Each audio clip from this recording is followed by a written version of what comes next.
Hello, everyone. We're just allowing one more minute to allow more people to join us before I touch on some webinar etiquette and then turn it over to today's host.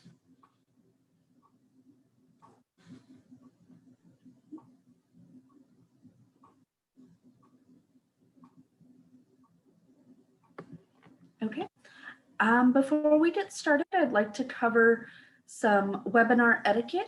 Attendees will be muted during this webinar. You can use the chat feature in Zoom to post questions and communicate with the host. If you prefer to voice a question, please use the raise hand feature and you will be unmuted. This webinar is being recorded and we will post an archive of the webinar on our YouTube channel. The link will be shared via email along with a brief evaluation tomorrow. To view the slide deck and panelists side by side, please refer to the top control panel at the top of your screen. There is a drop list of settings. Click on side by side mode to see the speakers and slides simultaneously. And with that, I turn it over to tonight's host, Deb Peterman. Well, thank you everyone for joining us tonight. We have some really special teens who are siblings of people with disabilities, willing to share some of their stories, their ideas, their thoughts. And we just thought this would be an amazing way to present a sibling point of view. So we will also be introducing each of the panel members, and then we will introduce our guest speaker, Julie Averbach, who is the author of the Adventures from My World comic book. Next slide. First, I want to say we are the Center for Disability Empowerment. We are a community-based, non-residential center for independent living that is driven by the choice and direction of people with disabilities. We serve all people of all ages and all disabilities in Ohio, Franklin, Delaware, Union, and Licking counties. This presentation is part of the Ohio Family Network grant from the Ohio Department of Developmental Disabilities. Next slide. So this is a picture of my friend Barbara Safaris, and Barbara is a sibling advocate and the Ohio ambassador for Charting the Life Course National Team member. This is a person-centered program, and it is something that the Department of Developmental Disabilities would like to see happen throughout Ohio. So this quote is from Barbara talking about sibling relationships. She says, "We are our siblings' first friend, first playmate, first teacher, and first advocate." Next slide. So this is a picture of me with my brother Rodney, who was 4 years younger, and my older sister, by 17 months. And this is probably the best picture my brother ever took with us. And I even said I can die now because I have a great picture of us together. I am 64. We had 4 people in our family. My sibling was younger, and I was his sibling for 50 years. He was my best teacher. I always say my brother never spoke a word in his life, but his life still speaks volumes. So I want to introduce my other co-host, Isaiah Jones. Next slide. And I would just say this about Isaiah, and then I'm going to ask him a question. So Isaiah is 18 and a senior in high school. There are 5 people in his family, and his brother is younger than him. And Isaiah is interested in going to college into multimedia. So what a great way for him to have some experience in presenting really a topic near and dear to him. I actually really love this picture of him with his brother. So Isaiah, I'm going to let you go ahead and introduce the rest of our panel members. Next slide.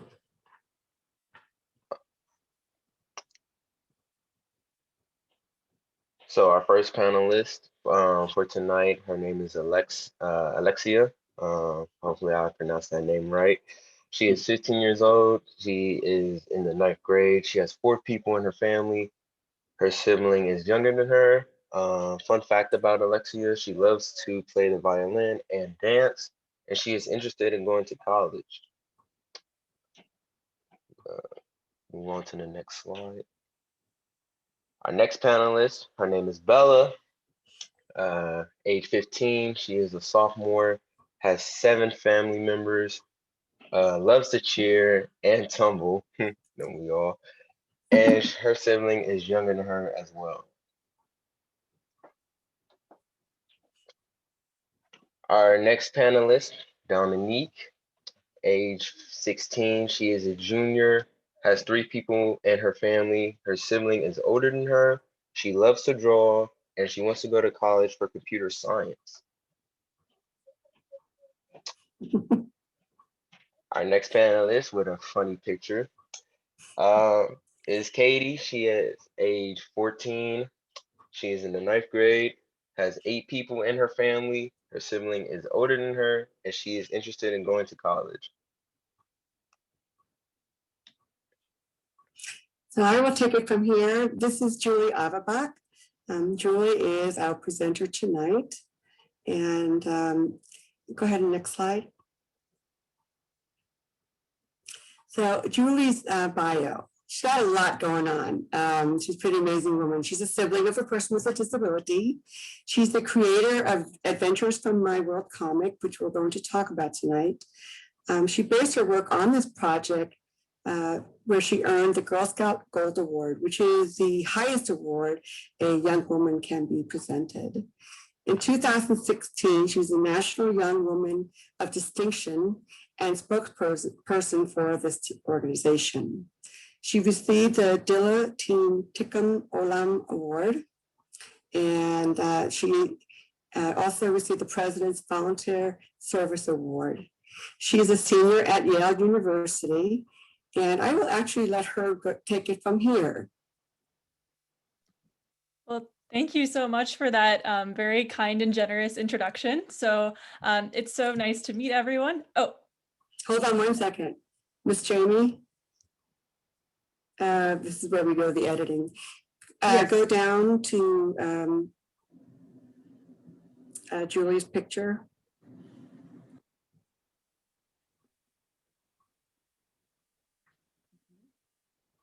Go down.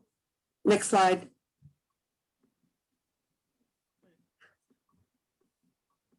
Keep going. Okay, well, I guess what's not going to happen there. Go ahead, Julie. Go ahead and start again. I'm sorry. no problem at all. So first of all, I just want to say how excited and honored I am to be on today's panel with all these incredible siblings. So I'm really looking forward to this conversation and to sharing more about this comic book that I developed to support siblings of individuals with disabilities. So today, I'm really looking forward to sharing a bit more about the inspiration behind this comic book called Adventures from My World, and then also delving into some of the individual stories and using them as a platform to facilitate this emotional dialogue, and so that the siblings on today's panel will have the opportunity to share about their own life experiences and their sibling relationships. So with all that being said, I'm going to go ahead and share my screen so that you all can learn a little bit more about the inspiration behind the comic book and how it all came to be.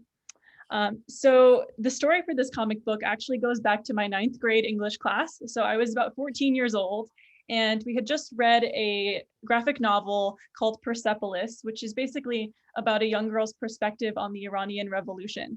And as part of this class, we were all tasked with developing our own comic book stories based on our own lived experiences.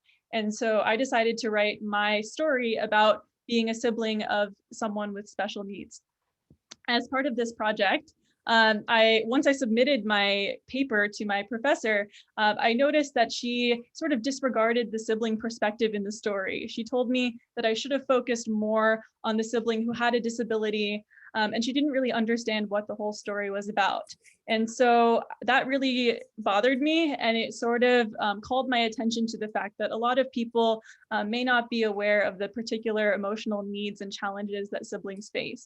And so I decided to expand on that original story by creating 5 other stories and a full comic book to showcase the unique and underrepresented perspective of siblings. And so today I'll be sharing more about this comic book and how it raises awareness about this perspective. So to give you a sense of the process behind this comic book project, I originally intended to draw all of the stories myself, and I ended up collaborating with these 3 professional artists through a local art school. And so remember, I was about 15 at the time that I was creating this comic book. And what happened was when I decided to create a comic book and showcase the emotional needs of siblings, I reached out to a professor at this local art school and just asked, do you think there are any artists who would be interested in collaborating with me on this? And the professor originally said, no, I don't think anyone will want to do this, but I'll reach out to my students and see what they say. And they reached out to about 30 students in their class. And within a day, 8 students had sent me their portfolios and their art. And we're really excited to be on board with this project. And so they may not have realized how young I was at the time, but they sent me their artwork. And I ended up selecting 3 of those artists to work with on this comic book project. So here you're seeing the 3 illustrators, Peterson Oliveira, Vanessa Solis, and Dove Smiley. And the first artist that I brought on board for this project is actually a sibling himself. So he told me about how his brother is nonverbal and his way of communicating with and connecting with his brother is through the arts. And so I was really excited to welcome him on board. And then I ended up pulling together this team with 3 artists as a way of translating my stories that I had envisioned into a visually appealing format. So I want to show you some of the different stages that went into this comic book project. So if you look to the far left, you're seeing my original drawing for the comic book cover. And alongside that, you're seeing the professional artist's ink illustration of the cover. And then to the right, the fully colored illustrated version of the current comic book cover. So this gives you a sense of how, as the comic book was developing, I was really watching the stories come to life at the hands of these professional artists. To give you another example of a story that we will be delving into deeper today, if you look to the far left, you'll see my original drawing alongside an ink illustration of the same page and the final version, which appears in the comic book. So you can get a sense of how much work went into this process and how much I learned about comic book illustration as I watched these stories come to life. And just one more example here. This is a page you're seeing turn from sketch to ink to fully color illustration. So over the process of months, I was going back and forth with these artists and talking through the edits and watching this product come to life. So once we finalized the 6 stories, I decided to print 8,000 copies of this comic book and to distribute them all around the world. So the comic book is currently being distributed in 19 US states and 4 countries outside of the US. And it's mainly being distributed through sibling support groups, hospitals, libraries, universities, and really just raising awareness about the often overlooked challenges and emotional needs of siblings. And so here you're seeing all these very heavy boxes with the comic books that arrived at my doorstep one day. And shortly after that, I embarked on this process of distributing the comic book and getting to know other siblings and individuals who were interested in this entire project. So I often went to comic book conventions or bookstores or universities and presented the comic book to kind of open up that emotional dialogue and to get the conversation going with siblings. Here are some more examples of talks that I've delivered in sharing about this comic book and also fundraising for different organizations in the disability empowerment space. Here, you're seeing a photograph of a comic book convention that I attended and presented at, as well as an opportunity that I was fortunate enough to have in presenting the comic book to a congressman and sharing about my project. And finally, as Deb mentioned, I was honored and fortunate enough to be selected as one of 10 Girl Scouts nationally in 2016 to be a National Young Woman of Distinction and to become a spokesperson for the organization, which afforded me the platform to further raise awareness about the challenges that siblings face, and also in inspiring young Girl Scouts to start up their own projects and think about how they can make a difference in the world. So that is a little bit about the background of the comic book and how it came to be. And if anyone has questions about this process, happy to address those in our Q&A portion of the discussion. So from here, I'd like to open up with the first story of the comic book. This is the same story that I already mentioned I wrote for my 9th grade English class, and that my teacher read and said, you know, that she didn't really like. And she said, well, why isn't this about the sibling who has a disability? So now we'll take the opportunity to read this story. And then I would love to invite the panelists for today's conversation to share about how they relate to the story and sort of what lived experiences or memories it might bring up within each of you. So I'm going to share my screen with the comic book. And here you're seeing the finished cover. And I will read through the parts of this story and then open up for the conversation. So this is a story called Special, and it features 2 sisters named Ivy and Grace. I've always hated this picture. It reminds me of what really happened that day. Smile, everyone. Grace is pulling my hair. Just relax, Ivy. I'm sure she doesn't mean it. Mom had a talk with me that day. Ivy, I need to talk to you. Am I in trouble? No. It's about your sister. She's special. Am I special? Well, yes, but not in the same way. She told me what it really meant to be special. At first, I felt really sorry for her. I even tried to teach her how to act normal, like me. No, wear this. Change the channel. Look at this. It didn't work. After a while, it started getting old. Look, Mom, I'm eating spinach. All right, Ivy. Wow, look how well Grace is eating. Look, Mom, I did a puzzle. I can't come right now. Grace is behaving so nicely today. Mom, I got the lead in the school play. Can't you see I'm busy? I'm helping Grace with her homework. Eventually, how was school today, Ivy? Nothing special. And the end. So that is the very first story. And just while I have this pulled up on my screen, I wanted to just highlight a couple of artistic tidbits and some of the symbolism around this story. So I'm sure many of you noticed the puzzle piece shaped panels on the second page of the story. So this is a specific reference to the symbol for autism. So while the content of the story doesn't specifically refer to the disability of the sibling or of Grace in this case, it does kind of allude to it through the shape of the panels. So that's one kind of piece of symbolism in this story. Another, if you look directly below the puzzle pieces, are the tears that the sister is shedding onto her sister's blanket.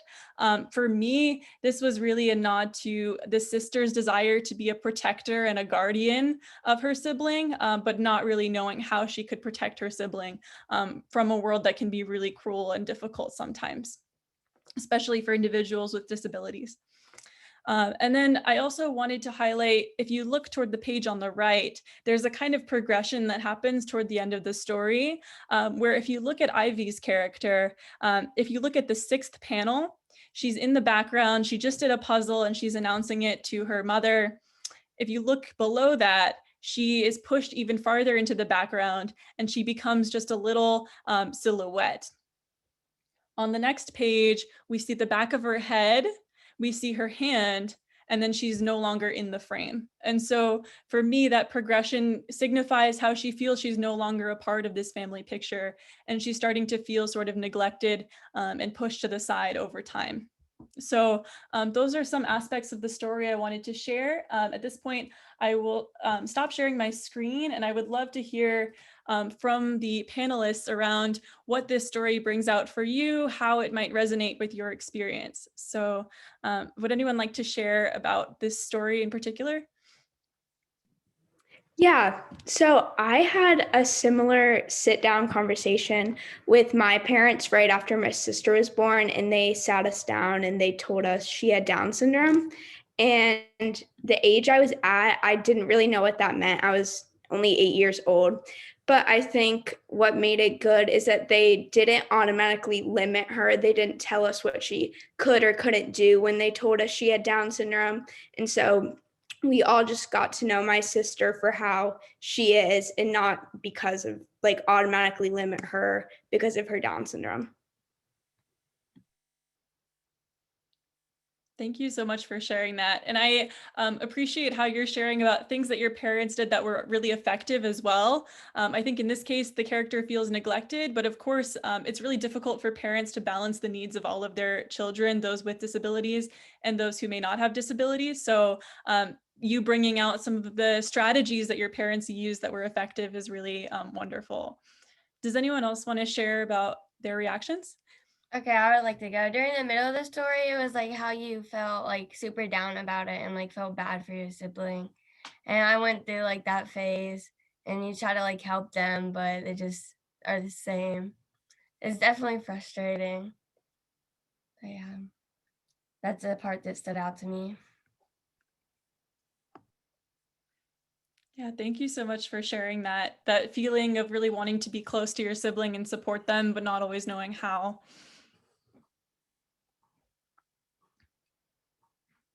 I'm just curious how many of the Sibs on the panel were educated about their siblings' disability. I mean, it might have happened later. Just unmute yourselves, both. I've got to tell you to unmute yourselves. For me, I really wasn't that educated when I found out my brother's was diagnosed with autism at the age of 2. Kind of like what I believe Bella, I believe that's what she said. She really didn't know what it mean, neither did I. I just thought that, he had like a sickness that would leave him over time. But it became a part of him. It became a part of his character and who he is today. Um, but I would like to say that, my brother doesn't, he may have autism, but autism doesn't have him because, for years now, the doctor said he wouldn't be able to talk. He wouldn't call me his big brother. He wouldn't even be social, but he's one of the most outgoing people I've ever met. You wouldn't even know he had autism for real, for real. He would come up to you, shake your hand, ask you how your day is, have a full-on conversation with you. So yeah, but when I found out what autism was, I really didn't know. So I had to ask my parents what it was. And once they told me, it was like, kind of like a light bulb went off. So, I kind of related to, well, I believe the character's name was Abby in the story. I tried to make my brother normal, but I wasn't his true self. Did you guys notice that she had an A+ paper in her book bag? Have you ever come home and your sib is having a moment and you can't share something good news because it's just not the right time? Yeah, I can relate to that part too, because obviously I feel like it's important to celebrate your siblings' accomplishments and everything, but you still want to feel like your accomplishments are just as appreciated, especially by your parents and just in the family in general. So Someone asked in the chat, do you ever feel like you're in the shadows? oh, here you can go. Okay. But yeah, I can sometimes feel like that, especially when your sibling has harder time doing things. Like my sister, she has no cognitive disability, only physical. And so, and she's older than me. So for me, it's like I'm the younger sibling, you know, I'm perfectly fine, worry about the other one. And so a lot of the time growing up, there'd just be like smaller things. And I remember for a long time, I just stopped asking for things. I stopped talking to people because it was like, let's focus all my attention on my sister. And eventually, as I got older, I realized it's like, that's my sister, you know, she's not somebody to outshine me. And so now we kind of have this competitive spirit with each other. Like we, you know, fight over GPAs, we fight over like stupid stuff. And it's just like, yeah, it's like, you feel like you're in the shadows for a very long time, but once you realize it's like, it's not a competition for attention and like, they're going to need some more attention than you are.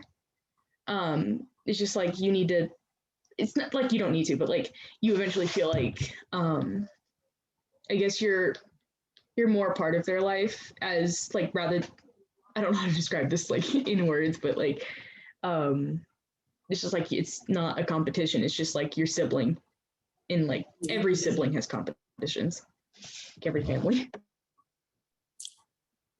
I remember having activities that only one of my parents could go to because we couldn't find childcare.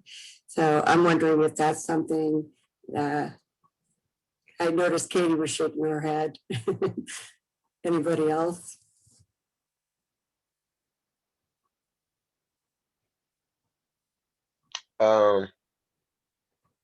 Yeah, sometimes it does feel like you're in the shadows. Especially if you have like, you know, if you're like the middle child.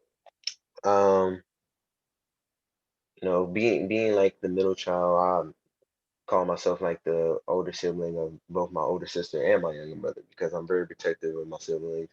Love them to death. They're like my strength. Um, but sometimes when you are going through something as well and you need like a little bit of attention, it may be hard to open up. Um, but you don't want to make it seem like it's all about you.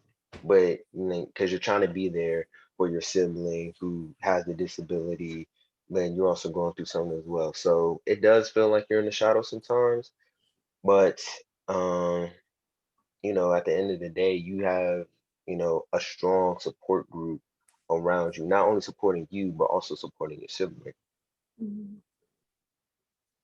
I have a question. So I have a disability. I have cerebral palsy. And I have a sister who is 10 years younger than me. I'm 30. She's about to be 20 years old. And I remember a lot of times where I would hang out with her and her friends, or maybe I'd go to like a school function of hers, and I would hear her friends like, "Oh, what's wrong with your sister? Why does she walk funny?" And I would hear my sister get really defensive about that. And and she was always very protective of making sure her friends don't look at me weird or ask dumb questions, what she thought were dumb questions. So I'm curious, have you ever had to explain to maybe friends, or have you ever felt the need to defend your sibling from society? So, just like Isaiah said, I'm pretty sure how he felt like protective over his siblings.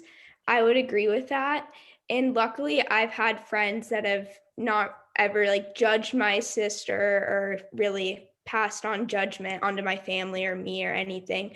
But you just wonder in like society, just like out in public, if someone will like stare, you just, I don't know, you kind of just get like a gut feeling like you just wish they wouldn't do that, but can't really do anything about it.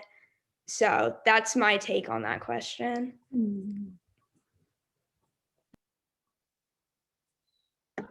I can also offer some words on this question.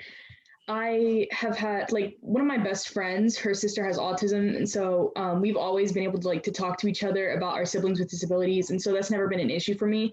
And that's like one of the first things I always talk to my friends about. Like if I'm making a new friend, I'll always be like, I'm always like, hey, my sister has this condition and blah, blah, blah. And they're always like, oh, cool. She sounds awesome. And I'm like, hello, I'm right here. And so she's best friends with most of my best friends, and I'm really upset about it, but it's fine. It's fine. But when we're out in public, it's actually very interesting because as much as I want to defend her, she's independent and she's her own person. And so it ends up being like someone staring. She'll be like, hi, hello, how are you? Do you have any questions? And I'm like, Jesus Christ, you please quiet down. I'm a very insecure, like quiet person. And so she's the complete opposite. She's like super like out there and super, just out there. And so if someone's staring, it's like I have no time to defend her because she's always like, hey, how you doing? Do you have any questions? Do you want to ask? And I'm like, please, God, shut up. So that's kind of my take on the situation. Is like I don't have time to defend her. It's like I have to defend the other person, honestly. I wish I had some of that. Can you give me some of that?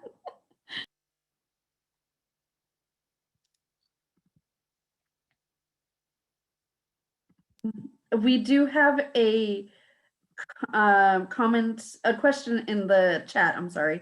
I would like to hear from each panelist, if that's okay. How do you feel parents should help you manage the embarrassment you may feel when in public? What do you wish parents would not do? For me personally, whenever like we would get stares in public, my family, I think my mom just kind of made it or like emphasized on the fact that like in the long run, it'll be like that's kind of irrelevant to like the bigger span of time. And it almost encourages you to really kind of like spread more awareness about like your sibling's disability. And as of what not to do, I guess just, I mean, I'm not really sure. I haven't really had to deal with any like negative things from my parents on that, but I liked how my parents have handled it. And it just kind of like in the grand like scheme of things, like a little stare, even though at the time it might be a little like embarrassing, that at the end of the day, you just hope that they become more educated.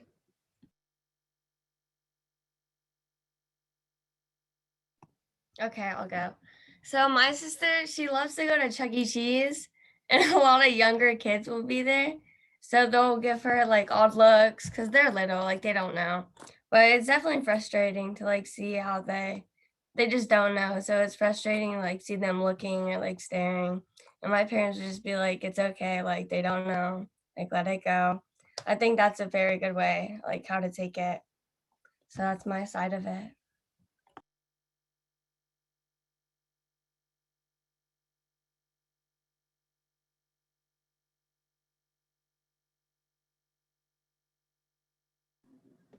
I can go ahead. When it comes to like parents helping with the like if there is any embarrassment, really, I think one thing my mother always did, it was like, this is our life, she laid it out to me straight. This is our life. People are going to do this, and there's not really much you can do about it. And I was like, oh, okay. And she was like, it was like, are you sure? And she would be like, if God decided to strike you with lightning, are you going to stop him? And I'm like, oh, okay, you have a good point. And so she would always lay it down to me straight. And it's like that's what really did help me in the end, because it's like there are people who are going to be ignorant about people with disabilities. There are people who are going to be judgmental about people with disabilities. And sometimes there's nothing you can do about it. But sometimes you do have those nicer people who will come up to you and they'll ask questions, and you can be like, you can maybe answer a question, or if you feel it's impolite, you can politely decline. But there always try to use as much politeness as possible in the situation, because in the end you are kind of representing your home, you are representing your situation.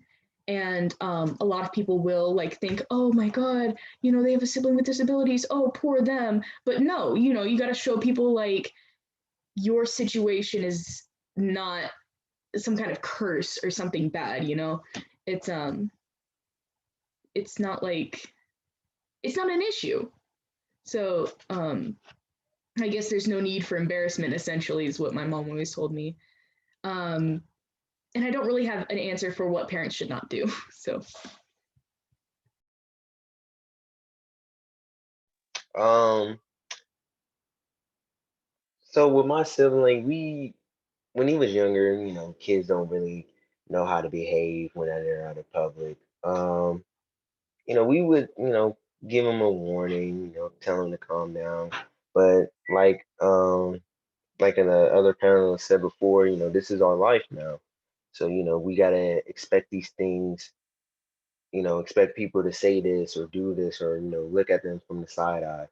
But, you have to ignore that sometimes and, try to help your sibling navigate in the real world because when you get older, when you leave for college or, you do your own do your own thing, you won't have as much time to help them hands on as you did, while you were in the same house. So, when you're in the same house, that's your time to, tell them, how to navigate in the real world, how to be respectful, yes ma'am, no ma'am, yes sir, no sir, that type of thing. And also to just trying to find the right words because that was a good question that the person in the chat asked. Um, just be as supportive as you can, and we really haven't had like a don't thing, a thing not to do in public, um, because we at the end of the day, you really can't control that type of stuff.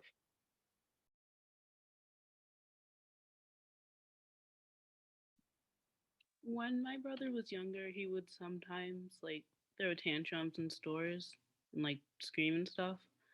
But honestly, it didn't really bother me when people would stare. It was like my mom would immediately like say something to them because he looked older to be throwing tantrums.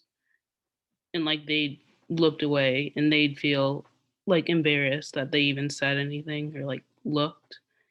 And I guess I was just so like used to it that I just didn't really feel embarrassed.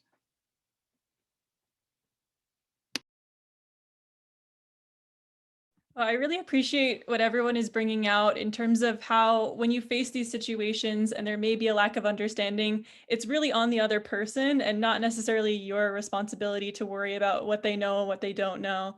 And just seeing your sibling as someone who is empowered and responsible and has the potential to navigate the world for themselves and not necessarily that it's all on you. So I really appreciate you all bringing that out. I'm thinking maybe we can jump into another story kind of inspired by what you all have been bringing out in this conversation around what you've learned from your sibling and how your sibling inspires you, and kind of get into that side of the sibling relationship. So if that sounds good to everyone, I think I'll share another story and then we'll jump back into the conversation.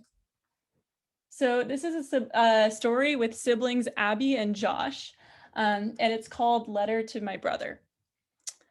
Dear Josh, there are some things I want to tell you. 1, thank you for showing me what is really important so I never worry about the little things. I guess my hair won't look so good today. No big deal. 2, thank you for making me laugh. I'm going to beat you. I don't think so. Number 3, thank you for being my best friend. 4, thank you for making me more mature. I can babysit Josh tonight so you can go out. 5, thank you for teaching me to be strong and hardworking. If Josh can sit through 2 hours of therapy, then I can do 2 hours of homework waiting for him. 6, thank you for cheering me up when I'm sad. After a bad day at school, do you like my new hat? You're so silly. 7, most importantly, thank you for loving me no matter what, and for teaching me to love others just the way they are. Love, Abby. The end. So When I was writing the comic book, it was really important to me to capture the multifaceted nature of sibling relationships. And I think, like Dominique was saying earlier, not only thinking about the difficulties and thinking about a sibling relationship as a burden, but thinking about all of the beauty and joy and all the different sides of it too. So I'm wondering if anyone has anything they would want to share about lessons they've learned from their sibling, or some of the joys of that relationship. I think what we've already gotten out of this conversation is seeing just how mature everyone is and how much compassion you have for others, which I think might have something to do with your sibling relationships, but would love to hear more about how you see that aspect of your life. Just like you mentioned, like the compassion part of it and the maturity part of it, I think that having a sibling who is disabled has really given me that opportunity. And it's opened a lot of doors for me too. Like I wouldn't be here, like getting to talk about my experiences and stuff. And so I'm very grateful that I have that opportunity too, and that she's really helped me just become more compassionate to everybody. So that's what I really appreciate most about her. It's very similar with my sister. She's always been, sorry, my leg just fell asleep. She's always been a lot more outgoing. And so since I'm more of the timid sibling, she's just like, hey, you know what? Why don't we try this out? Or like, she'll be like, hey, you know what? You can do it. And she's always been like kind of my support. And so she's always like, she always has this like can-do attitude about her. And so it's like, if she can do it, kind of like the character, like if they can do 2 hours of therapy, I can do 2 hours of homework. It's like, if she can go out there and she can be in her choir, I was like, why can't I be in my choir? And so we were both in choir for a while. That was interesting. Is like, but yeah, she's really taught me like how to just not like look at myself and like look at everybody and look at kind of not everyone's disadvantage of life, but like look at everyone's point of view, and being able to like observe others, see things from their perspective, and be more empathetic to others is what my sisters like kind of helped me with. Okay, I'll go. So my sister, she doesn't really talk, so she feels on other people's like emotions. So if you're down, she'll like give you a hug and like try to make you feel better. So I've learned to like try to forget about stuff that's like annoyed me. So like she will, I don't know, be more excited, I guess is a good word to use. But she'll definitely see like you're down and try to like be down with you or like give you a hug, or like she's very affectionate on emotions more than like talking and physical activities. So that's my part on it.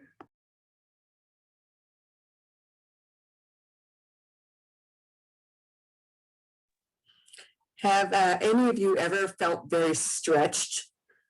I always see, when I see siblings and parents of people with disabilities, that person pulls a love out of you that no one else can pull. And I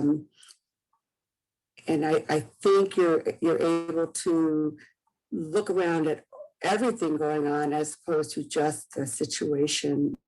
But having your sibling in your life impacts everything in your life. And you may find in the future it's going to impact who you choose to marry or a career. There's so many things that you can learn from that sibling, whether the person is very easy to get along with or very hard to even communicate with. So I like the idea of the writing the letter to write the things that you love about your sibling. I think that's something that probably all of us could try to do.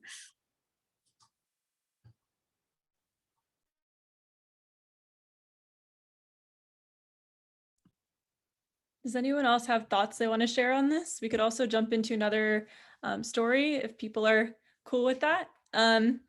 So this next story is going to be with a different pair of siblings, and it's going to pick up on a point that I think Isaiah made earlier about what it's like to be a sibling and to kind of be responsible and mature in that role while also having your own things that you're dealing with on a day-to-day basis. So this next story is called Homework Helper. Okay. So this is a story with the protagonist named Max. So at home, Dad, I have to go, the bus is here. I have an important meeting today. Can you watch your brother after school and help him with his homework? Okay, good luck at your meeting. Why do I have to babysit Thomas again? Later at school in math class. For homework, don't forget to study for our test tomorrow. This math is tricky. I have a lot of studying to do. 1 hour later in English class. All right, class, I would like everyone to read the rest of the book tonight and take notes. English is almost 50 pages. This is crazy. Next period in science class. Your homework is to finish your lab reports for tomorrow. Oh no, I haven't even started yet. Back at home. This was a really tough day, and I don't know if I can get it all done. Hey, Max, I have to leave for my meeting now. Remember to help your brother. I almost forgot. I hope it won't take too long. Okay, Thomas, I need you to listen very carefully. It's really easy. 2 plus 3 equals 5, and 3 plus 3 equals 6, okay? Ready, Thomas?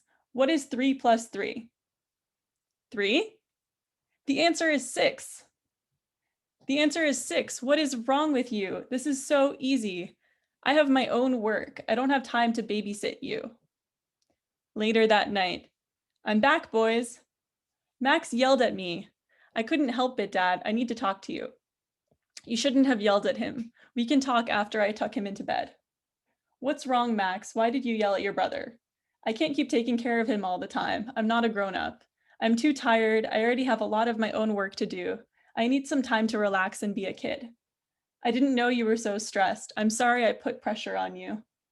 I'll try to hire a tutor to watch Thomas after school and give you some space.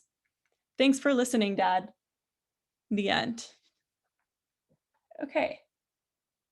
So that is another sibling pair featured in the comic book, Max and Thomas.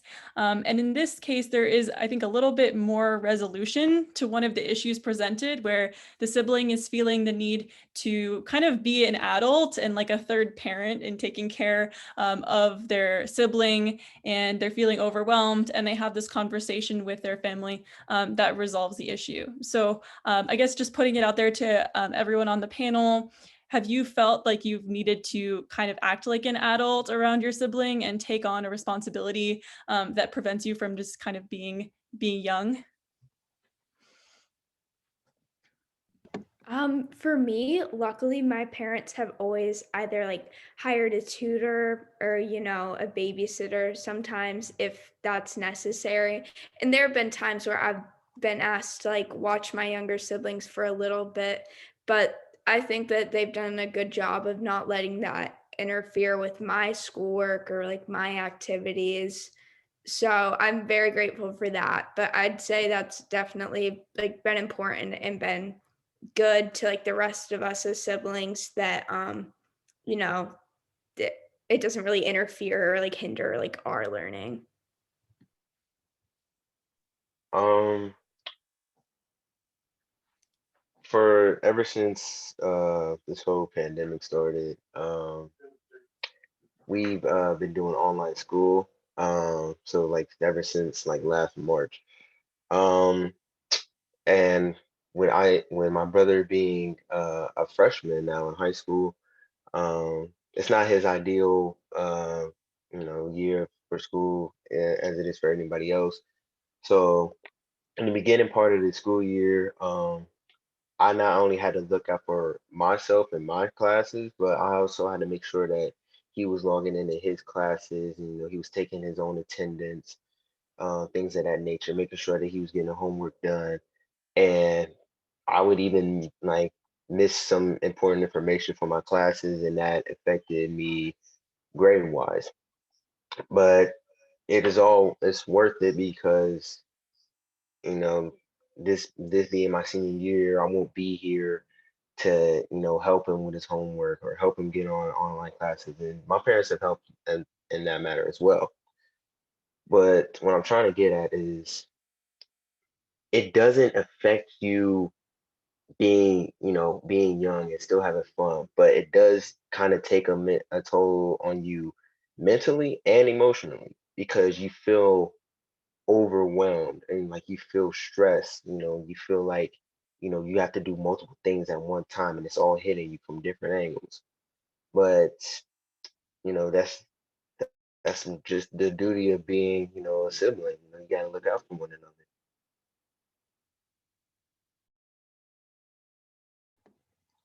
For me, it's a lot more physical because my sister is quadriplegic. So we like just have now, like I think a couple years ago, figured out like a method for her to feed herself and like take care of herself.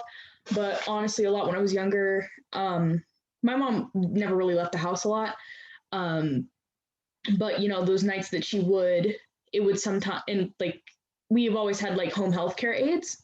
So it hasn't always been an issue, but like sometimes we'd have those days where it was like, please make sure you get some, make some dinner for your sister. And if you can, please try to get her in bed. And that's, we have kind of a system called a Hoyer lift. And so that like entails me putting her in her sling and then using the machine to get her into her bed. So it's not like too hard, but it's like some days we would have it. Sometimes we'd have those days. And for a long time, I didn't like really go over to friends' houses, not because like I couldn't, but because I was like, one of my greatest anxieties was like, what if something happens while I'm not at the house? And so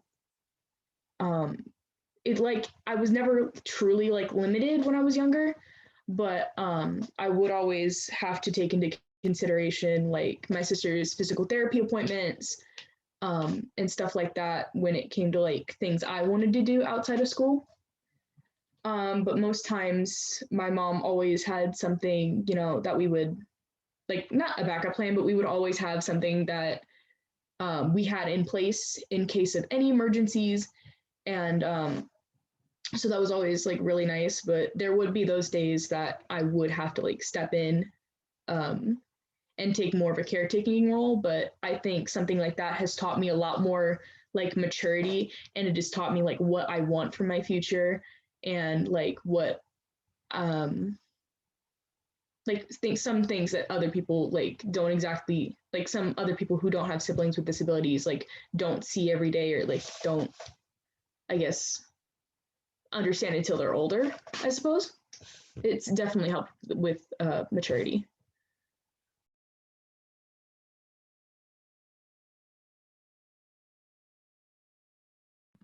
Has anyone ever been asked to assist their sibling with something they didn't feel equipped to help out with or something they didn't feel mature enough to do?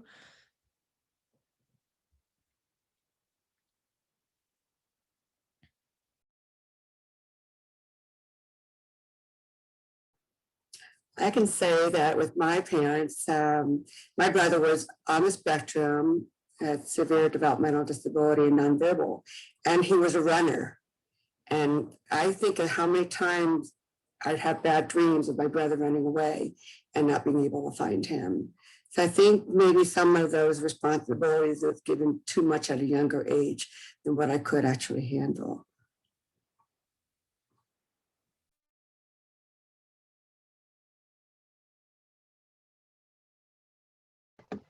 For me, sometimes it came like emotions was a thing because my sister and my mother are like a lot more emotional people, like a lot more like emotional than I am, not like in a bad way, but like they are a lot more empathetic to other people. Meanwhile, if somebody stubs their toe, I'll be like, don't die, and then walk away. While they'll be like, oh my God, are you okay? Blah, blah, blah. What can I help you with?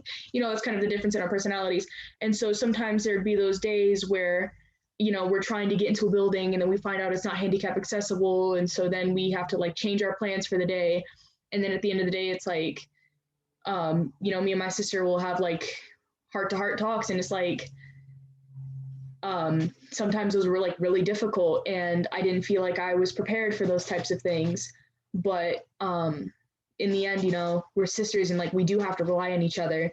And it's like those situations felt like they were pushed on me, but it was like I'm happy to not like I wasn't happy at the time, but like I'm happy now to have had those moments.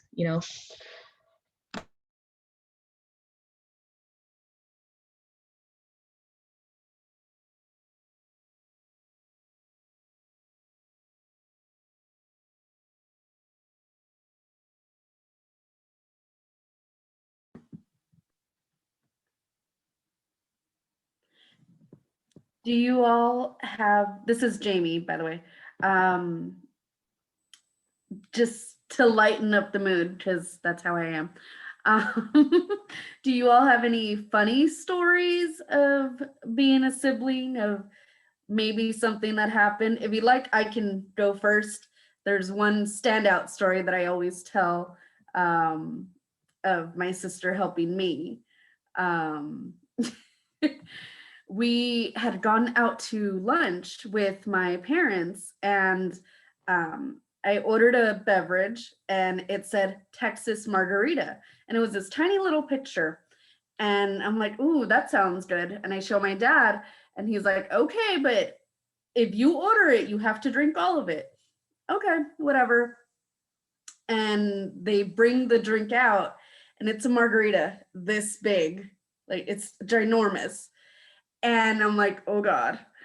And I ended up drinking maybe half of it, probably less than that.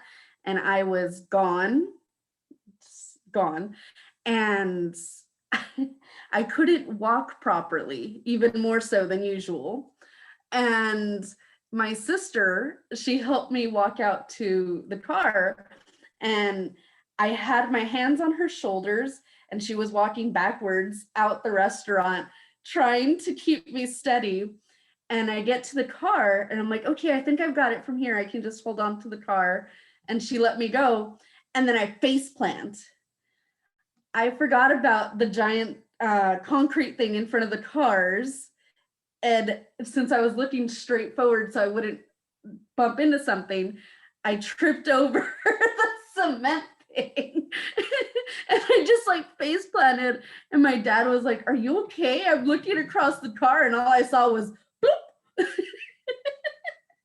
And needless to say, I was fine, but that's my funny story. One of the many that I have of my sister helping me. Do you all have any funny stories you'd like to share? Remember, they're underage.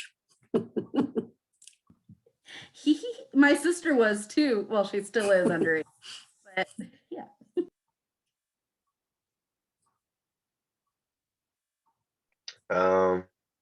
I can tell a funny story about my sibling. So whenever we're out in public, um, my brother loves movies. He loves watching movies. Um, so he won't call us, mom, dad, Isaiah, or Misha. He'll call us characters from the Madagascar movie. Um, so he'll call my mom Alex the Lion. He'll call me Melvin the Giraffe. I don't know why. He'll call my sister Gloria the Hippo, and he'll call our dad Private the Penguin. And he gives some other names to like he gave my grandma a name, um, like all the aunties a name. That's just his way of communicating with us. What we told him before, if we, God forbid, we get lost in the mall or something, and the security asks, what's your parents' name? He can't say Melvin the Giraffe. He has to say Isaiah Jones, and then we be able to locate him. But it's just one of the great things that makes Isaac Isaac. He finds his own way to communicate with people, and that's what we love about him. That's so funny that you say that, because my sister does the same thing with Sesame Street. she's assigned us all with characters from Sesame Street. Like I'm Grover, my dad's Big Bird, and she's just assigned all of us, like my grandma too. And yeah, because she even had a her birthday was this past weekend. She had a Sesame Street themed birthday party. Like she loves that. She loves it so much. But yeah, like how you're saying, like that's just like, I feel like it helps them communicate and part of what makes them them and like what you love about them so much. My sister, Jesus. When we were younger, I was not the sharpest tool in the shed. I'm not gonna lie to you. So my sister knew this somehow, and so she would be like, "Hey, Dominique, I need you to go in the kitchen and get the Pringles out of the top shelf." And I'd be like, "Okay." And so she would always like, it would be like 12 at night. For some reason we were still awake because our bedtime was 8:30. So we like take a quick nap and then wake up again, and then we kind of sneak into the living room thinking we're like, it was like when we were 8 and stuff. But we were like, we thought we were all sneaky.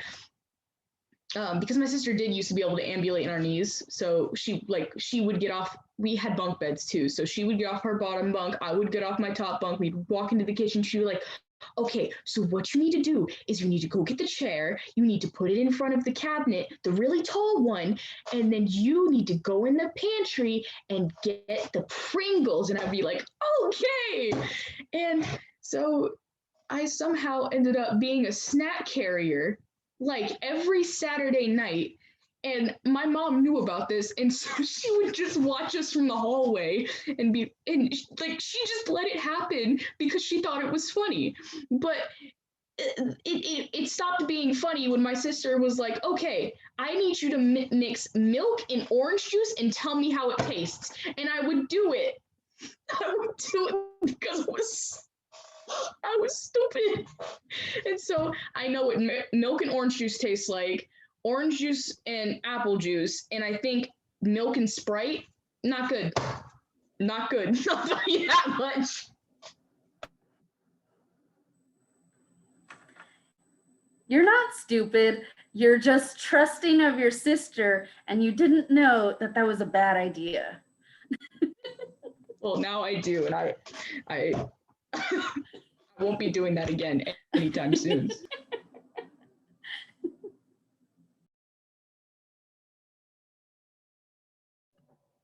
Does anyone else have a story they want to share? I really appreciate how you're all bringing out this sense of humor and kind of a joyful, positive lens that you can see your sibling interactions through.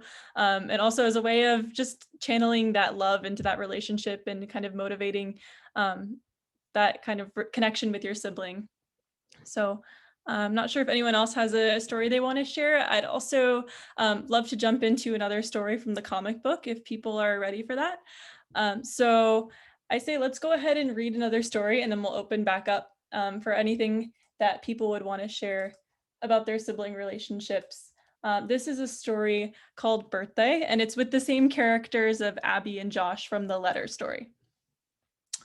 Okay, so this is Abby and Josh in Birthday. When Abby got home from school, "Do you like the decorations?" "I love them. I'm so excited." "I'm still working on the cake. Your friends will be here soon." "Finally, a special day just for me. I can't wait for Anna and Katie to get here." "Where are you going to bring Josh when my friends come over?" "Josh is staying here." "What? You don't understand. He can't stay during the party." "Why not? I have to stay here to watch you and your friends." "Anna and Katie are going to think that he's weird. Please, please." "There's nothing else I can do. I'll try to keep him out of your way." Ugh.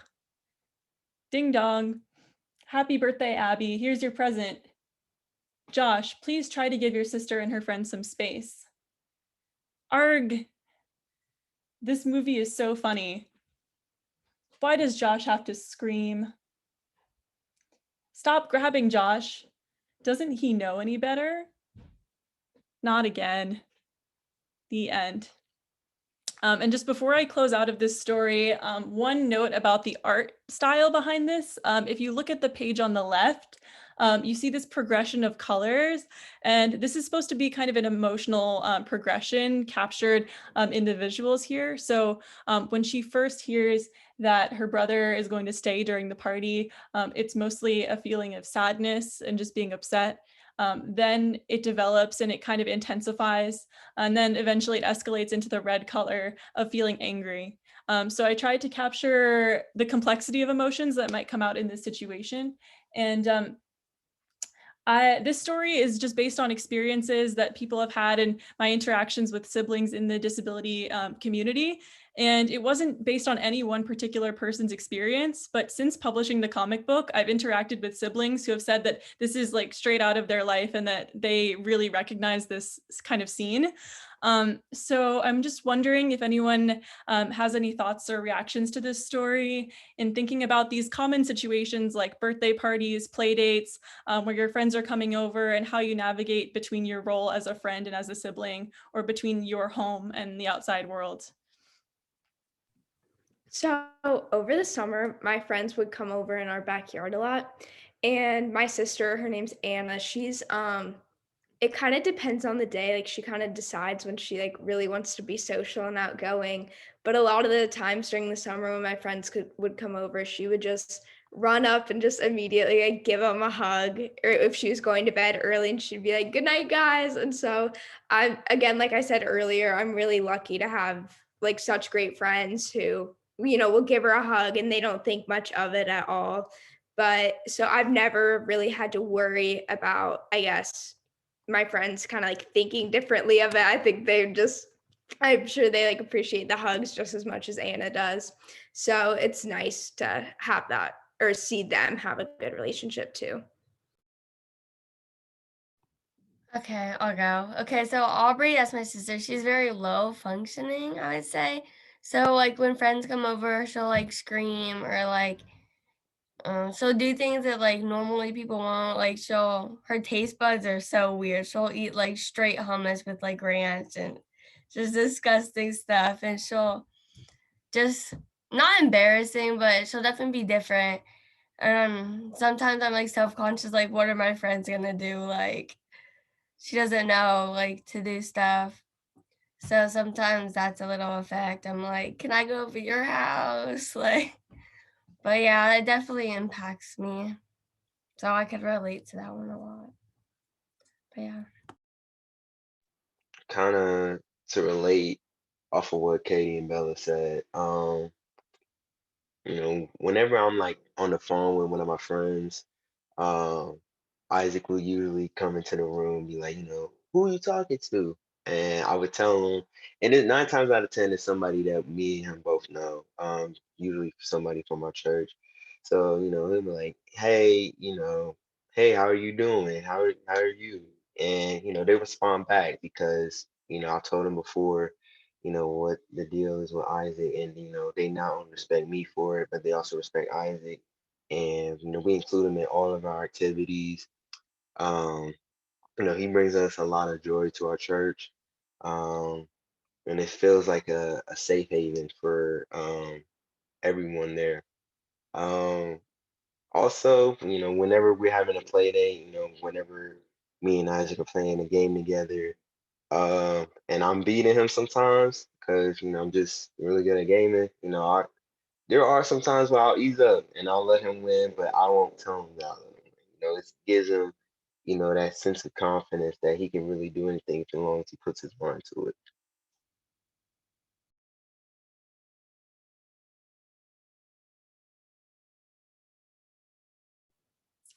My mom was determined that I was going to have every kid in this is elementary school, all the kids in my class come to my birthday party, all the girls. And there was one young girl named Jill who had developmental disabilities. And she would be like the comic book cover, thrashing about everything. And I remember thinking, why do I have to have her, Mom? I don't hang out with her.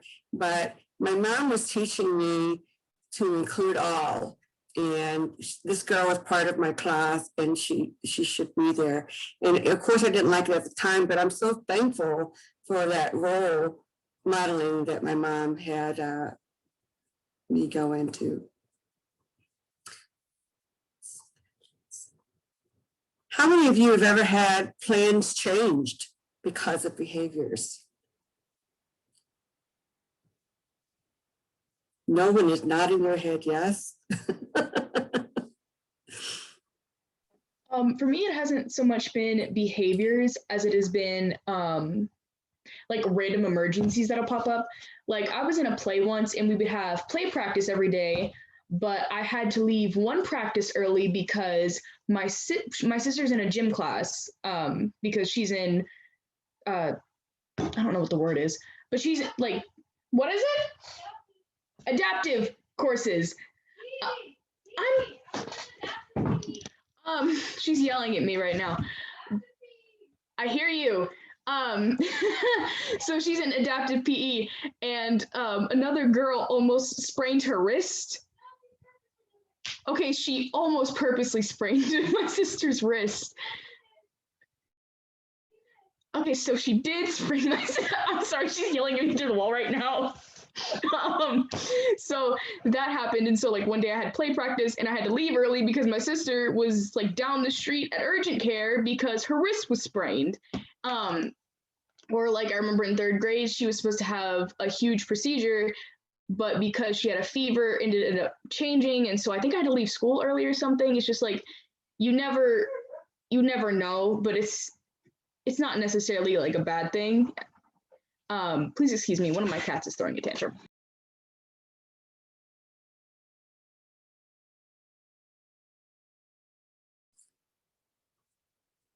But that was it. She's got Isaiah rolling.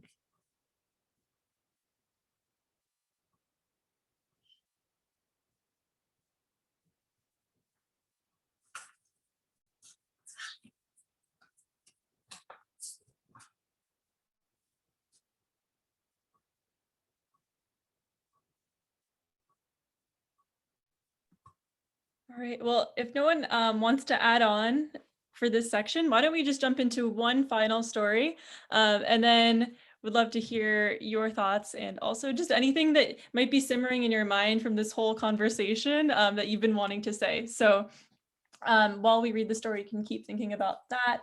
And this is a story called School Trouble, and it relates to this same topic of sort of explaining disabilities to people who may not be familiar and navigating with the outside world. So this is another story with Abby and Josh. Okay. Try to behave and listen to your teachers today. I'll see you later. Good luck on your first day. That kid Josh is so weird. I know, he's always screaming and running around. I can't believe they're saying those things about my brother. What if they knew I was his sister? Would they stop talking to me? Is that kid Josh Abby's brother? Is he sick? Is it contagious? Nobody understands. He can't control it. That's just the way he is. He has autism. Autism? My sister has autism too. Sometimes it can be really tough for me to deal with it. I'm glad I'm not the only one. I want to hear more. Do you guys want to sit with me at lunch? Sure. And the end. So I figured we'd close out on a story that has a hopeful resolution to it, and thinking about how even when people may seem sort of ignorant or like they don't really understand a lot about disabilities, a lot of them maybe just haven't had the opportunity to learn yet, but they would be open to understanding more if only they knew more or they had the chance. So I'm wondering if anyone wants to share anything about experiences they've had in unexpected connections with other people around their siblings, and in just being kind of a protector of your sibling and in sharing that knowledge with other people and spreading awareness. So just like, oh wait, you can go. Okay. When it comes to spreading awareness for your sibling and like being their advocate, it feels like so wholesome, and it feels good to have people understand, what they're going through and what you're going through as well. And they want to support you. They give you props for not only protecting your sibling, but also being the advocate. Speaking up for them.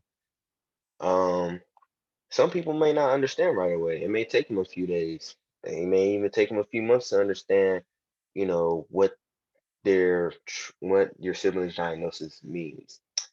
And hold on, I see a question in the chat. Have you ever had an occasion like in the cartoon and used it as an opportunity to educate the person? Um, yes, I have. Usually it happens in school, or when we're hanging out with some friends or we meet somebody new. Um, Usually Isaac will introduce himself first, but he can be a little aggressive with his greeting. So I gotta tell him, you gotta you gotta ease up on the excitement. So with being your sibling's advocate, and like I said before, making sure that everybody in your support group understands, the diagnosis, and also making sure that your sibling is, straight. Um, I would probably just say that it's really a blessing in disguise, and it takes what feels like a burden off of the sibling who doesn't have the disability shoulders. Um, and it just feels all around, like I can't even describe it. Like it just feels good. Yeah. So what I was gonna say is, like I've mentioned earlier, I'm really lucky to have friends that have always been like understanding of it and have even like gone to like Down syndrome events with me, like the buddy walk. I don't know if you've heard of that, but so they've always been really supportive. But I've also got to meet people my age with siblings with Down syndrome specifically, which has been really nice because I feel like it's just nice to talk to someone about your experiences and stuff. But yeah, so that's kind of my experience with like friends and stuff, and about like educating people on it. Um, I feel like there hasn't really been a time where I've like directly kind of educated someone about it or really had to explain what it is. But if people have ever had like questions about it or anything or just little parts of it, then I've explained stuff like that before. But yep. I can talk about like meeting other. I believe the question was like, no, like encountering other people with siblings with this. Yeah. So I've actually participated in 2 prior sibling panels for Nationwide Children's Hospital, and so I've gotten to meet a whole like group of other siblings who also have siblings with disabilities, and it was a really neat event. It was like 2 years ago was the first one, I think. And then we had another one it was not last year. Maybe it was 3 years ago. But it was like awesome because it was like a bunch of doctors and nurses all came, and we were all able to like educate them on what it is like from a sibling's point of view, and like what they can help with. And also I have had like many experiences to educate other people. It didn't happen exactly as it did in the comic, but I did recently have a presentation I had to do on different like civil rights throughout history. And I was really surprised and happy to see that my teacher included disability rights as an option. And so I ended up doing that presentation, and I could tell definitely that everyone in the class, there was like, this hadn't been something they had heard of before. And I was definitely able to offer a nice perspective on that and educate people on disability rights and, things from disability rights movements that are in everyday life that you like wouldn't even notice. And so yeah, that was a cool opportunity. And we had another question in the chat. Have any of you had to navigate your siblings dating or being romantically interested in someone? If so, how did you support them? I can answer this as well.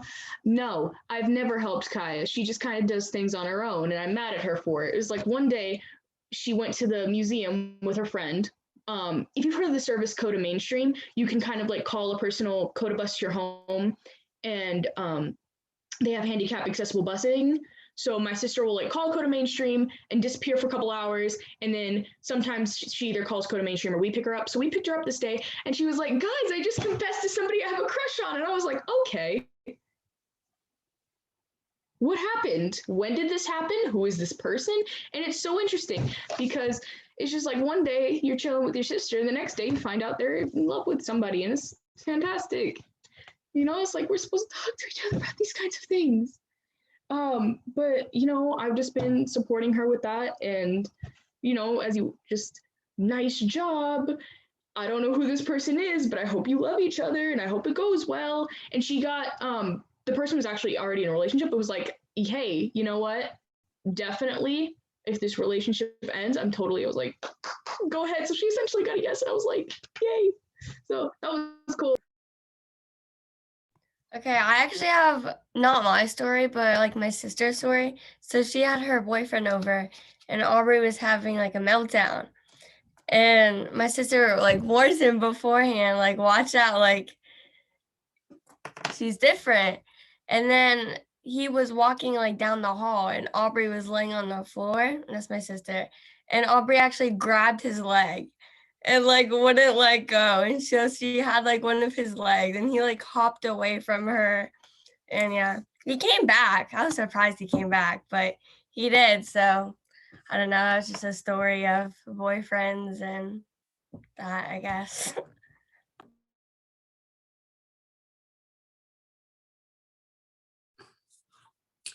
I don't know about you guys, but if I brought someone home, whether it's just a girlfriend or a guy I was seeing, if he didn't get along with my brother, we were history. It was very important for the person that I have in my life to welcome him because he was part of my family and my life. How do you guys feel about that? I would agree with that for sure. Like I'm kind of seeing someone right now and like Anna, my sister, she like loves him. I don't know, I really don't know why, but she always talks about him and she's always gotten along well with my friends too. So I'd say that's definitely a really important like relationship aspect, no matter if it's like friends or romantic or anything. Like it's very important that they're like understanding and accepting of my sister.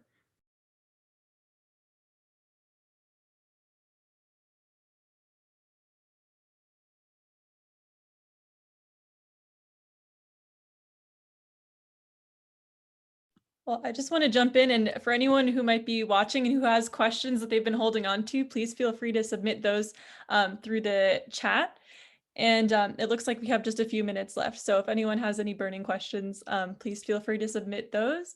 And other than that, I just want to thank all the siblings who are on the panel. I feel like there's so much wisdom in this group. And so I've really learned something from each and every one of you, truly.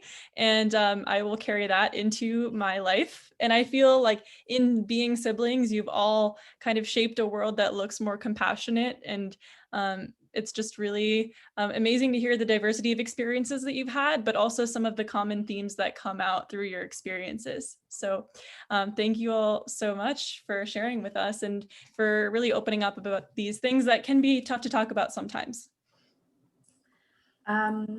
We do have a comment in the chat. Nikki says, excellent conversation. I wish I'd had a venue like this when I was a teen. And we have another comment that says, not a question, but as an older sibling, I appreciate you all for opening up and sharing.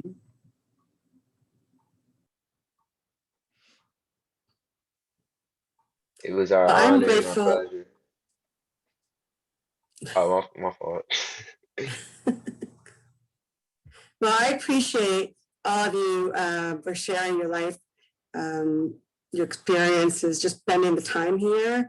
Part of this is kind of educating the public on your perspective. So you are advocating and educating on this very venue.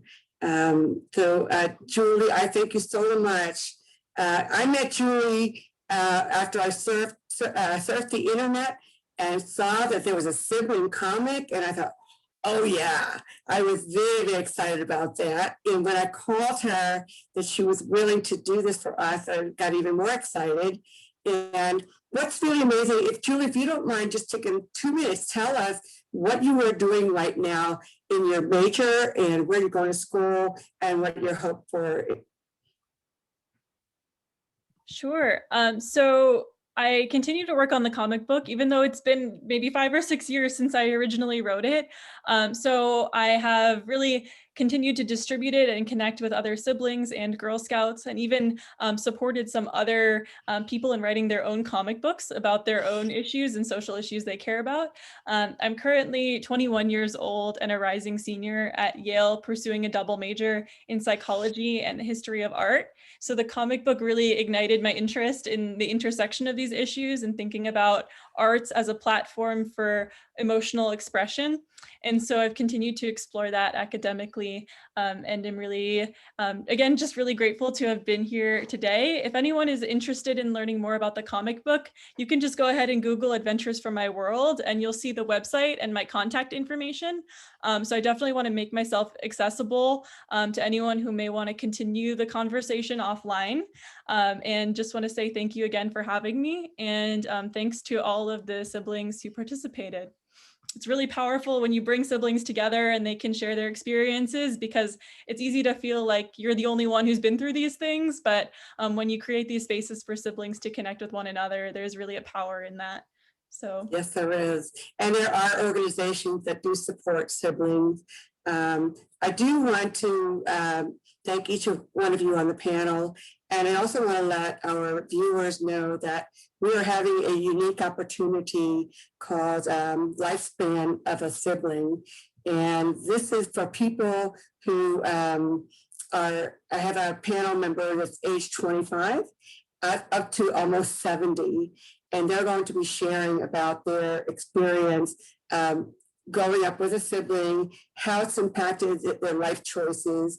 And also I'm going to include the historical journey of when laws were passed and how it impacted their families. So we welcome anyone to come and join us on this. Even panel, you want to see what life lies ahead of you, you can kind of take a sneak peek. But what I've learned as a sibling, most of all, I think as siblings, we want opportunity to have one-on-one with a parent that just fills our cup and allows us to get empowered to do what we need to do as students, as siblings, as people. So thank you all for coming and joining us. Hope to see you at the next meeting, Lifespan of a Sibling. Take care. Good night. Thank you. thanks, everyone. Thank you.